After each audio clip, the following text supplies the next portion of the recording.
Alors, on va faire un schéma permettant de faire un peu le bilan du catabolisme oxydatif. Alors pour ça, vous voyez, j'ai déjà un petit peu commencé à représenter ici le cycle de Krebs. Et ici, j'ai mis un cadran pour justement les voies cataboliques. Donc je vais noter voies cataboliques. L'idée va être du coup de montrer, cette convergence. Alors, je vais zoomer un peu. De montrer cette convergence des voies cataboliques vers le cycle de Krebs. Voies cataboliques. Alors, dans les voies cataboliques, vous pouvez avoir, déjà dans un premier temps, la dégradation des oses. D'accord? Donc, on va noter ici, on va mettre ose. Et du coup, ici, une flèche représentant cette voie catabolique, là, et cette voie catabolique, du coup, peut-être la noter ici.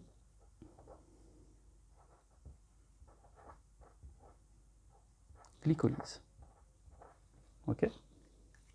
Mais on peut aussi avoir d'autres voies cataboliques. On peut très bien avoir ici plutôt des lipides, des acides gras notamment, qui composent ces lipides, qui vont pouvoir du coup aussi être catabolisés. Et là, on va voir apparaître cette convergence, c'est que qu'on soit sur la glycolyse, avec d'ailleurs, je pourrais mettre une autre petite flèche supplémentaire, parce qu'il y a quand même une étape, la glycolyse menant au pyruvate, que ce soit via les lipides, on va avoir formation de ce carrefour métabolique, l'acétylcoenzyme. D'accord? Alors on va noter ici cet acétylcoenzyme. Alors je mets sa formule développée, CH3, plus ou moins, CH3CO, moins acétyl, et puis ici, du coup, hop, le coenzyme avec son atome de soufre. On a là, on pourrait le représenter, cette liaison riche en énergie, du coup, qui donne la capacité à cet acétylcoenzyme de transférer facilement ce groupement acétyl et de le faire ainsi rentrer dans le cycle de Krebs. Le cycle de Krebs, donc, qui va être représenté par ce cercle ici. Alors, pourquoi est-ce que ça converge vers le coenzyme? On peut refaire peut-être un petit rappel ici, un petit peu pour vous, de ces voies cataboliques. Si je prends le glucose, d'accord, glucose, on avait bien le glucose qui donnait 2 pyruvates. Ça, c'est la glycolyse. Pyruvate qui va donner 2 acétyl-CoA. D'accord? On pourrait d'ailleurs compter en quelque sorte les électrons disponibles avec les nombres d'oxydation, comme je disais, en glucose il y en a 24. Et du coup, ce passage-là va permettre au final de perdre 4 électrons et de former le NADH. D'accord? Là, on pourrait noter, hop, 2 NADH. De la même façon, ici, on a également le NADH. On peut même noter la perte de CO2, vous vous rappelez, de CO2. Décarboxylation, donc là en lien avec le nombre de carbone. D'accord? Ça c'était pour la glycolyse, mais si on prend un acide gras, d'accord, par exemple CH3, alors je prends évidemment une version pas trop longue, CH2, 4 fois COH, d'accord? Donc ici un acide gras qui a le même nombre de carbone que le glucose. On va pouvoir, via l'hélice de Linén, faire un truc un peu clac en ellipse, fournir 3 acétyl-CoA ici et récupérer du RH2. Et ici, on va pouvoir en récupérer 4. Puisqu'on va avoir 2 tours en fait avec l'hélice de Linén. Je peux d'ailleurs peut-être indiquer ici que ça c'est la glycolyse. Et là c'est l'hélice de Linén. Donc la bêta-oxydation.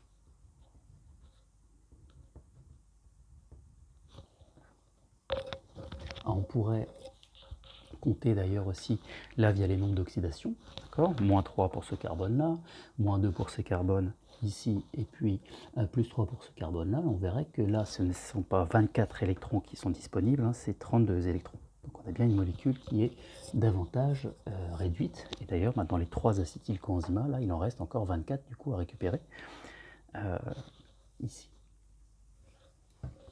Bien, alors reprenons. Du coup, on a bien ici cette convergence des voies cataboliques. Alors on pourrait d'ailleurs peut-être davantage la faire ressortir en mettant, pourquoi pas ici, des acides aminés.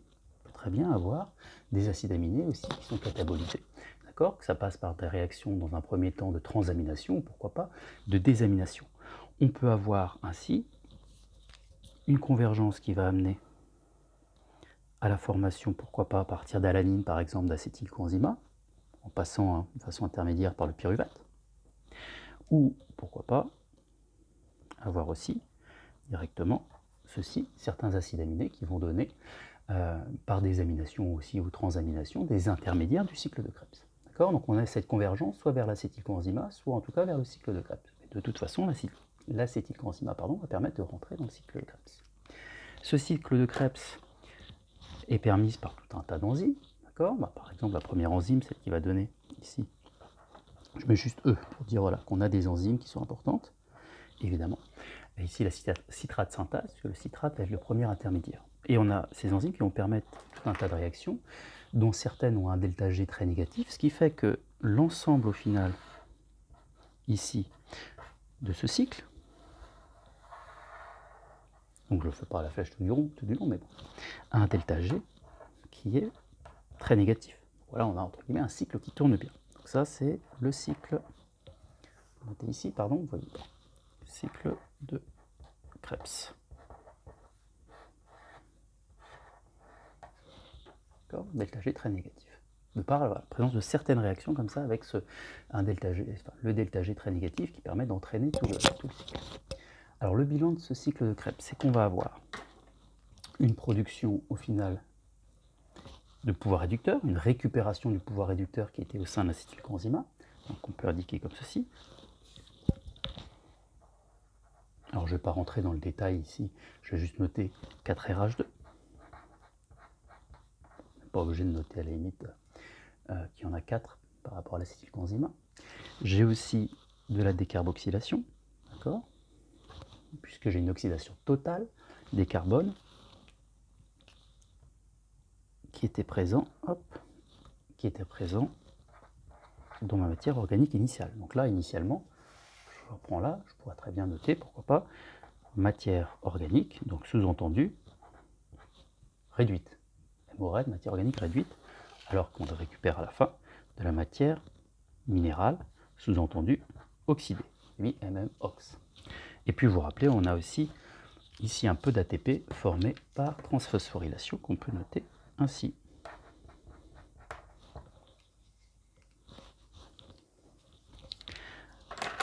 Alors on peut poursuivre un petit peu puisque ce cycle va tourner en quelque sorte, le cycle de Krebs n'est présent qu'à condition qu'il y ait du dioxygène et qu'on puisse réoxyder du coup ce pouvoir réducteur qui a été récupéré.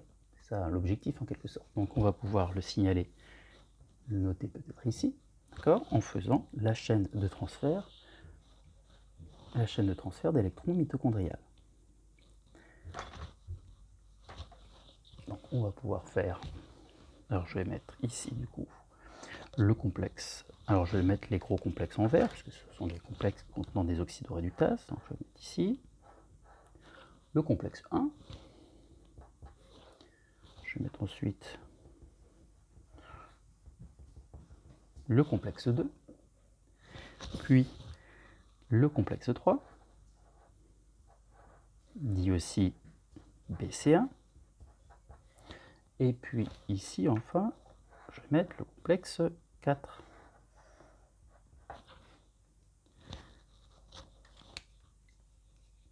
Je vais rajouter ma membrane.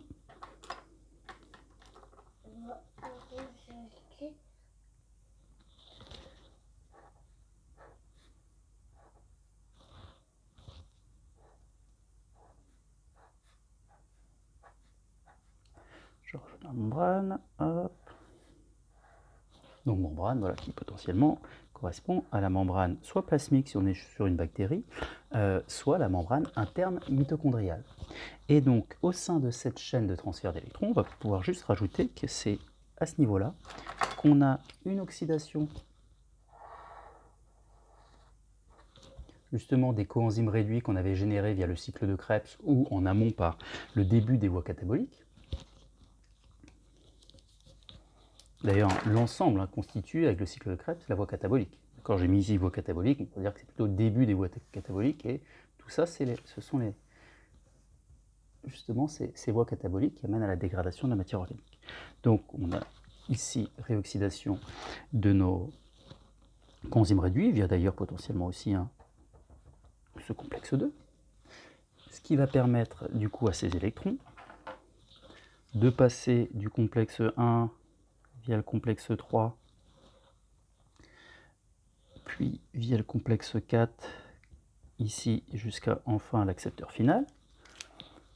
Je vous rappelle qu'on a des intermédiaires entre le complexe 1 et 2 et le complexe 3, et donc je vais juste mettre ici un Q, et ici donc pour l'ubiquinone, on va mettre une quinone, et puis ici je vais mettre juste hop, un petit C pour le cytochrome C, et que au cours de ce passage, vous avez du coup élaboration du gradient de protons, avec les protons qui vont être expulsés via le complexe 1, 3 et 4. H+, là il y en a 4 normalement, H+, 4 aussi, et ici il n'y en a que 2. En tout cas, c'est ce qui va me permettre de faire mon gradient ici de H+. Notez peut-être qu'on a donc là l'espace intermembranaire, d'accord? Alors qu'ici, l'intérieur, c'est la matrice mitochondriale, ou en fait, si on est dans le cas d'une bactérie, juste le cytosol et puis l'extérieur. Peut-être l'indiquer, pour faire penser à ce côté mitochondrie, en faisant quelque chose comme ça, membrane interne, clac, et ici ce serait la membrane externe. Pourquoi pas rajouter également ici, du coup, l'ATP synthase qui va permettre de réutiliser ce gradient de proton et ainsi, oups, H2, je erreur, et ainsi de pouvoir générer de l'ATP à l'intérieur de la mitochondrie ou du cytosol. Je n'ai pas noté la présence de l'accepteur final d'électrons ici, qui est, je vais le noter, le O2, qui va récupérer ces électrons, ce qui va donner H2O. C'est l'accepteur final d'électrons. On peut imaginer d'ailleurs dans certains types de métabolisme un autre accepteur final d'électrons.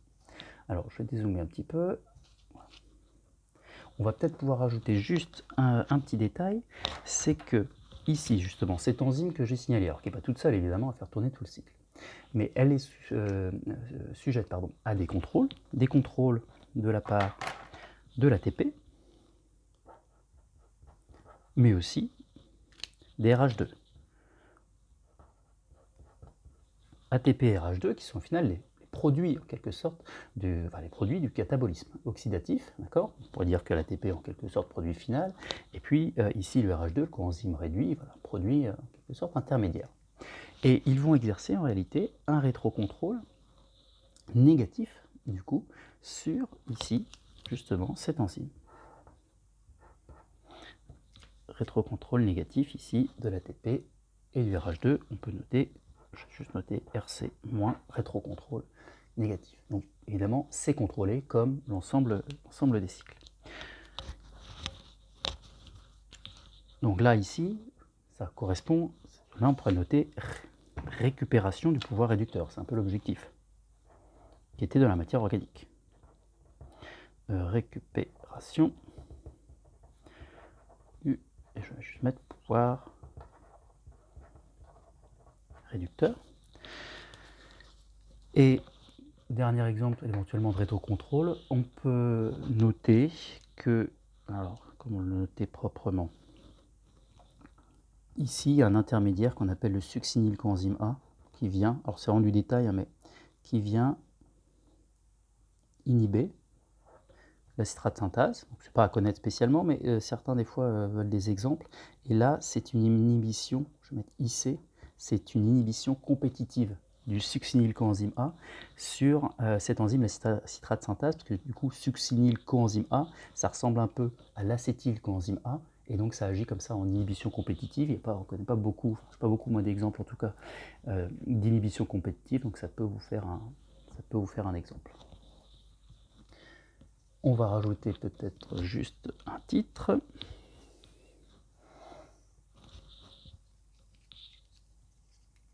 On pourrait mettre ici le catabolisme oxydatif.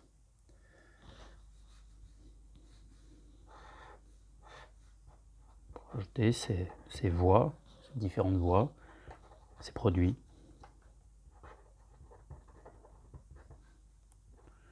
Sans contrôle. Bon, même s'ils sont en contrôle, vous avez bien plus de choses à dire en regardant ce qu'on a vu sur la glycolyse. Et voilà, et juste avant de finir, non, je voulais rajouter encore des détails, mais on va surcharger, on va trop surcharger certainement ce schéma.